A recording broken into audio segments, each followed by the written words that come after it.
अस्सलामु अलैकुम वरहमतुल्लाहि वबरकातुहू। आज हम आपके साथ एक ऐसी हदीस शेयर करने वाले हैं जिसे अगर हम समझ लें और उस पर अमल कर लें तो हमारी पूरी ज़िंदगी बदल सकती है। क्या आप जानते हैं कि सिर्फ जुम्मे के दिन कुछ आसान से अमल करने से हमारे पूरे एक हफ्ते के गुनाह माफ़ हो सकते हैं? जी हाँ, ये कोई मुश्किल इबादत नहीं है बल्कि बहुत आसान अमल है, लेकिन हम अक्सर इसकी अहमियत को नहीं समझते।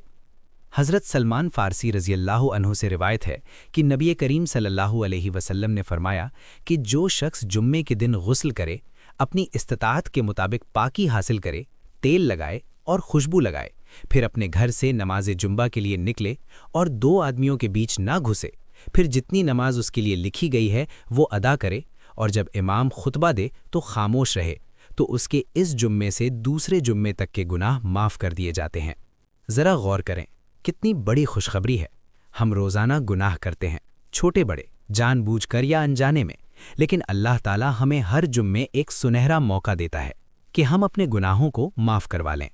सबसे पहले इस हदीस में जो बात आती है वो है गुस्ल करना। जुम्मे के दिन गुस्ल करना सिर्फ जिस्मानी सफाई नहीं बल्कि रूहानी पाकीज़गी भी है।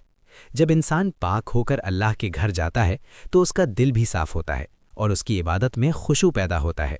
फिर फरमाया कि अपनी इस्तिताअत के मुताबिक पाकी हासिल करे, यानी इंसान अपने आप को साफ सुथरा रखे, नाखून काटे, कपड़े साफ हों। ये सब चीज़ें इस्लाम की खूबसूरती को दिखाती हैं। इसके बाद फरमाया कि तेल लगाए और खुशबू लगाए। ये हमें सिखाता है कि जब हम अल्लाह के घर जाएं तो बेहतरीन हालत में जाएं, क्योंकि हम दुनिया के किसी अहम इंसान से मिलने जाते हैं तो अच्छे कपड़े पहनते हैं, तो फिर अल्लाह के घर जाते वक्त क्यों ना बेहतरीन हालत अपनाएं। फिर फरमाया कि मस्जिद की तरफ निकले। ये भी बहुत अहम है कि हम जुम्मे के लिए जल्दी निकलें। हदीसों में आता है कि जो जितना जल्दी जाता है उसे उतना ज़्यादा सवाब मिलता है। फिर एक बहुत अहम अदब सिखाया गया कि दो आदमियों के बीच ना घुसे।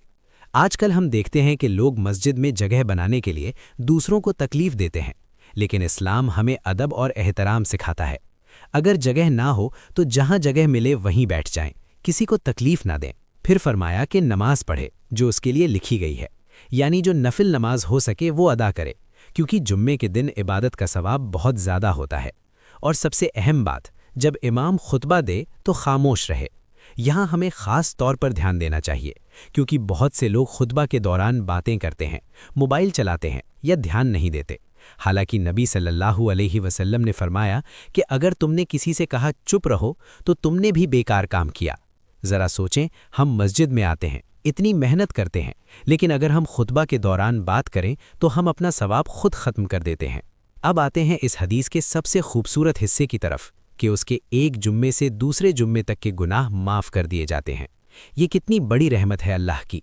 हम कमज़ोर हैं, हमसे गलतियाँ होती हैं, लेकिन अल्लाह हमें बार बार मौका देता है कि हम वापस आएँ, तौबा करें और अपनी ज़िंदगी को बेहतर बनाएं।